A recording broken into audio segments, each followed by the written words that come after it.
कोटद्वार बाजार से लगभग 2 किलोमीटर दूर हाईवे नंबर 534 खो नदी के तट पर एक ऊंची पहाड़ी पर स्थित है एक सिद्ध स्थान जो हनुमान जी को समर्पित है और सिद्धबली धाम के नाम से जाना जाता है।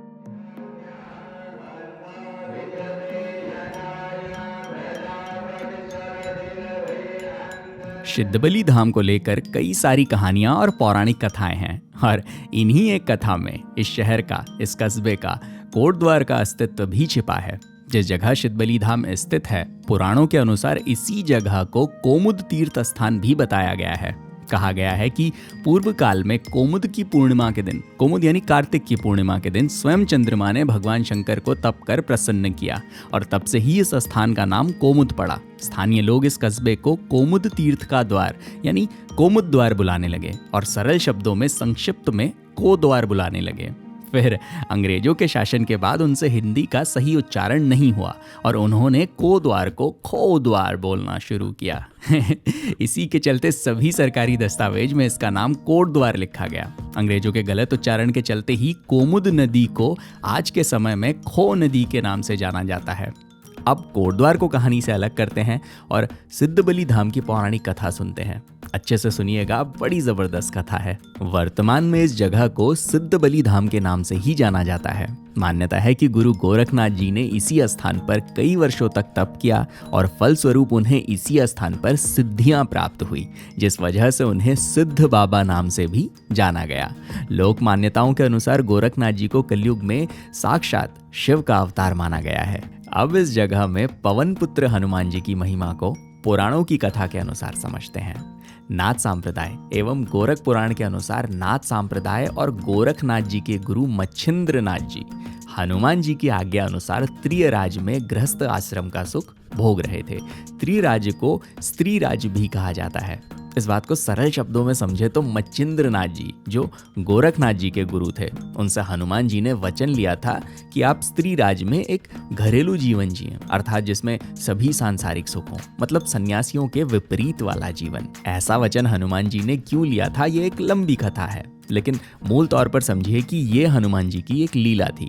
लेकिन ये बात जब गोरखनाथ जी को पता चली तो उन्हें बड़ा दुख हुआ कि उनके गुरु जो सन्यासी हैं कैसे एक सांसारिक सुख भोग सकते हैं। वो प्रण लेते हैं कि अपने गुरु को किसी भी प्रकार से उस राज्य से मुक्त करेंगे और जब वो अपने गुरु को मुक्त करने के लिए त्रियराज की ओर प्रस्थान करते हैं तो बजरंगबली अपना भेष बदलकर इसी स्थान पर उनका रास्ता रोक देते हैं और फिर दोनों के बीच भयंकर युद्ध होता है। बजरंगबली को बड़ा आश्चर्य होता है कि कैसे वे एक साधारण से साधु को परास्त नहीं कर पा रहे हैं और उन्हें विश्वास हो जाता है कि ये साधु भी जरूर उन्हीं की तरह कोई शिव अंश हैं।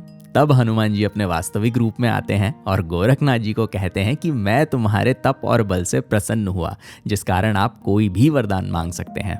तब श्री गोरखनाथ जी कहते हैं कि तुम्हें मेरे इस स्थान में प्रहरी यानी एक रखवाले की तरह रहना होगा और मेरे भक्तों का कल्याण करना होगा। विश्वास है कि तब से ही बजरंगबली इस स्थान में वचनबद्ध होकर साक्षात विराजमान है। और क्योंकि इस स्थान पर गुरु गोरखनाथ जी, जिन्हें सिद्ध बाबा कहा जाता है, और बजरंगबली का मिलन हुआ था, इस स्थान को भी उनके मिलन से ही नाम दिया गया, सिद्ध बली।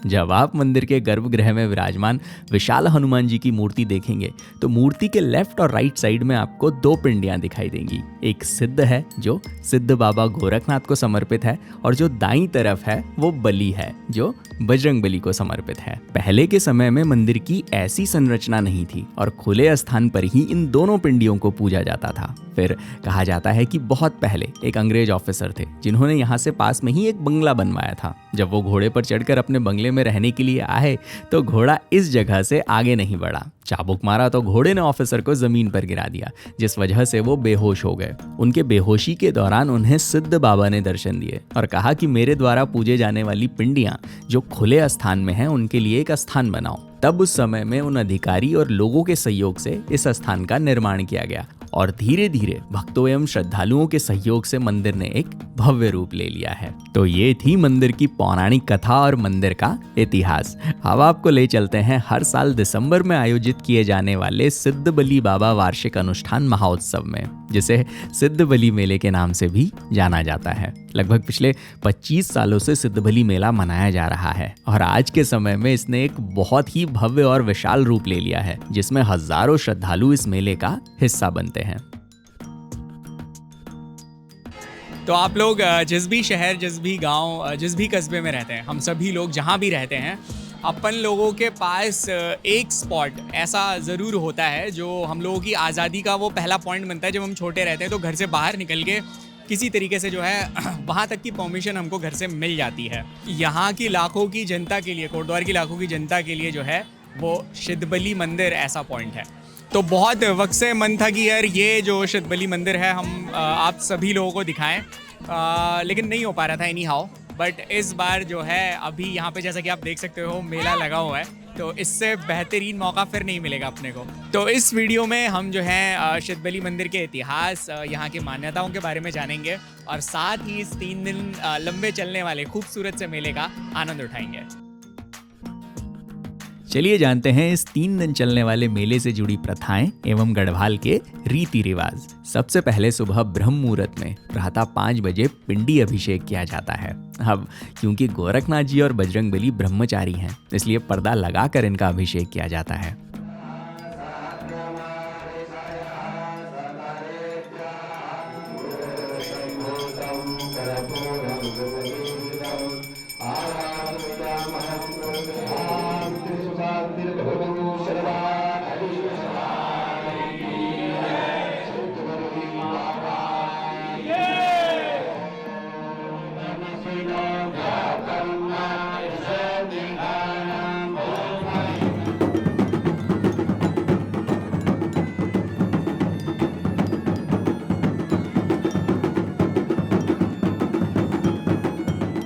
उसके पश्चात ढोल नगाड़ों के मधुर संगीत के साथ भगवान के जयकारे लगाते हुए सभी श्रद्धालु हनुमान जी का छत्र, उनका दंड और उनके गदे के स्नान के लिए मंदिर के तट पर बह रही खो नदी के लिए प्रस्थान करते हैं।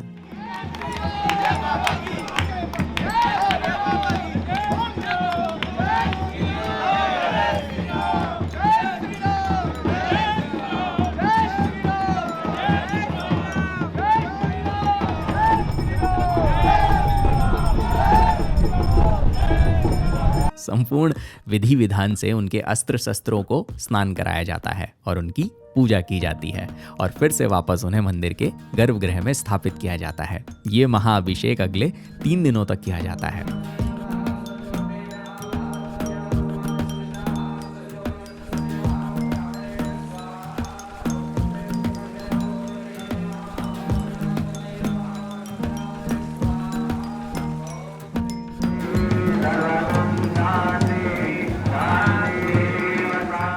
उसके पश्चात 3 दिनों तक एकादशीय कुंड यज्ञशाला में सिद्धबली मंदिर समिति द्वारा आयोजित यज्ञ किए जाते हैं। ये यज्ञ समाज के सुख समृद्धि के लिए, समाज के कल्याण के लिए किए जाते हैं।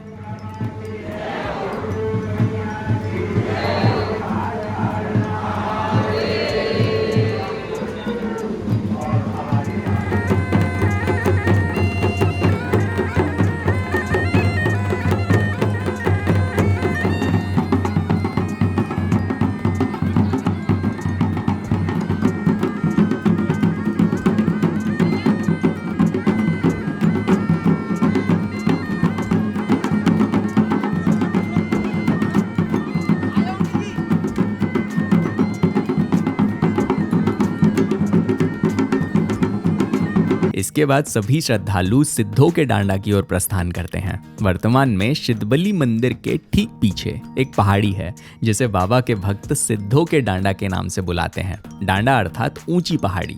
मान्यता है कि ठीक इसी स्थान पर, इसी पहाड़ी पर गोरखनाथ जी ने शिव और पार्वती के रूप में पिंडियां स्थापित की थी और वो उनकी इसी जगह पूजा आराधना किया करते थे और ठीक इसी स्थान पर उनको फलस्वरूप सिद्धियां प्राप्त हुई।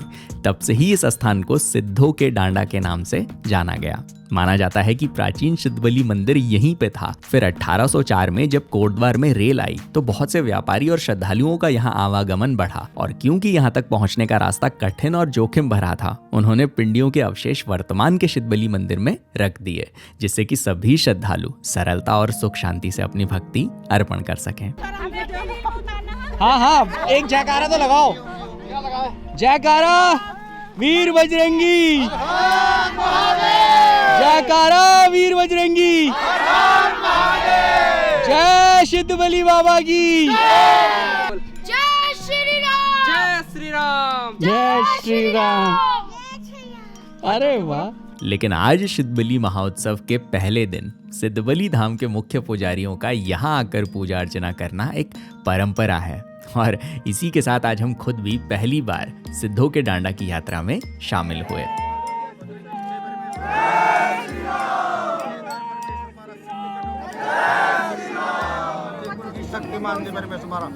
जय गुरु की विद्या ते गुरु का आदेश, परमेश्वर महाराज पे हुआ आदेश, गुरु गोरखनाथ जी की।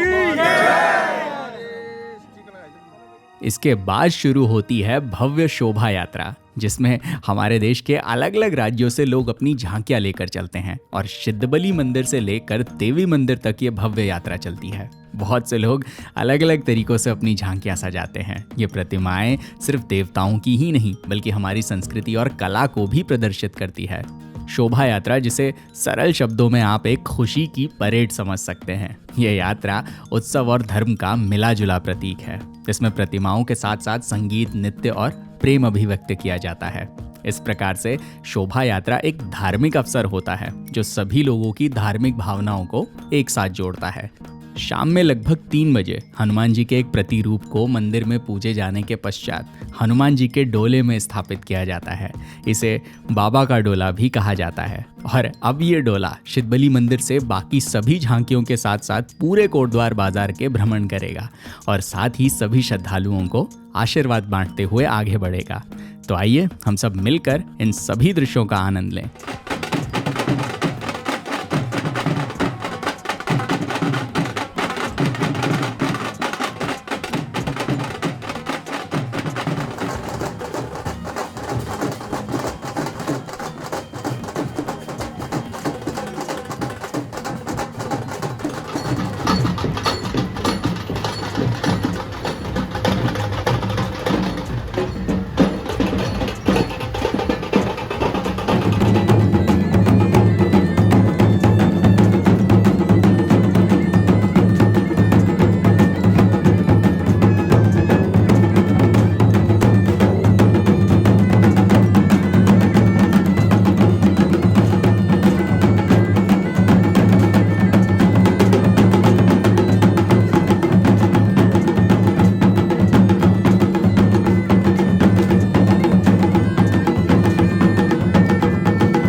इसी उत्सव के साथ मेले के पहले दिन का और शोभा यात्रा का समापन होता है, और मेले के अंतिम दिन जागर लगाई जाती है। जागर को बिल्कुल सरल शब्दों में समझने की कोशिश करते हैं। जागर एक प्राचीन तरीके से भगवान की प्रार्थना और संगीत की खास शैली है, यानी एक खास तरीका है जिसमें 2 मुख्य किरदार हैं। एक है जगरी, जिसे जगरिया भी कहा जाता है, जो रामायण महाभारत जैसे धार्मिक ग्रंथों की कहानियों के माध्यम से जिस देवता को जगाना है उस देवता के चरित्र को स्थानीय भाषा में वर्णन करते हैं। जगरी के साथ 2-3 लोग और रहते हैं जो ढोल धमऊ और कांसे की थाल को बजाते हुए देवता के गीत लगाते हुए उनके गुणों की प्रशंसा करते हैं और उनसे आशीर्वाद मांगते हैं। जागर का दूसरा किरदार है डगरिया, यानी डगमगाने वाला। जगरिया के जगाने पर डगरिया के शरीर में देवता जागता है और जगरिया के गीत की ताल पर नाचता है। अब पूरे कॉन्सेप्ट को एक बार में समझते हैं। जागर में जगरी धार्मिक लोकगीतों के माध्यम से देवता को पुकारते हैं और देवता इंसानी शरीर में आगमन कर सभी को दर्शन देते हैं, उपाय बताते हैं और कल्याण करते हैं।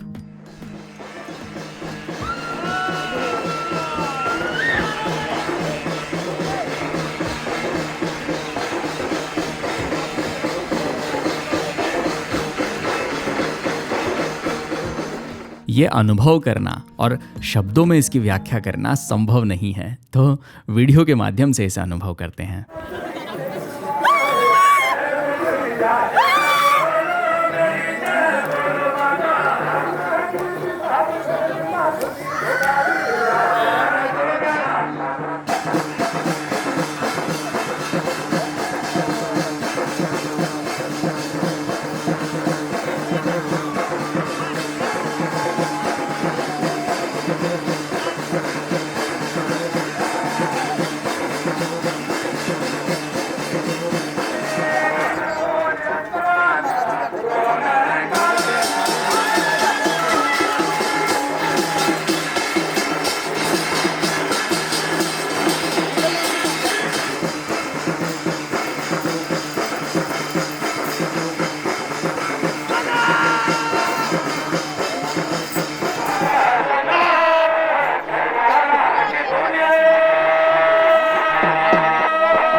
ये बालक पालन पोषण के रतन से ये बालक से गुरु धार से ज्ञान पान पर कन्या का तो मौका चीता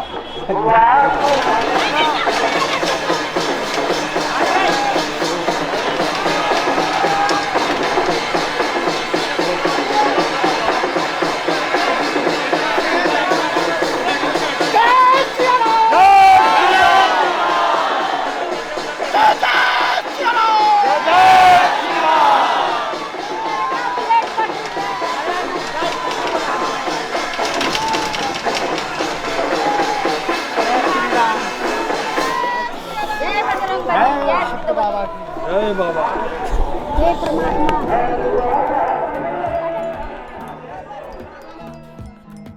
जागर के अंत में एक बड़ा रोट काटा जाता है। कहते हैं कि वजन में लगभग 1.25 क्विंटल का, जो आपको अभी एक बड़ी सी रोटी के आकार में दिख रहा होगा। रोट के प्रसाद का भोग हनुमान जी को लगाया जाता है और फिर अंत में सभी श्रद्धालुओं में ये प्रसाद बांटा जाता है।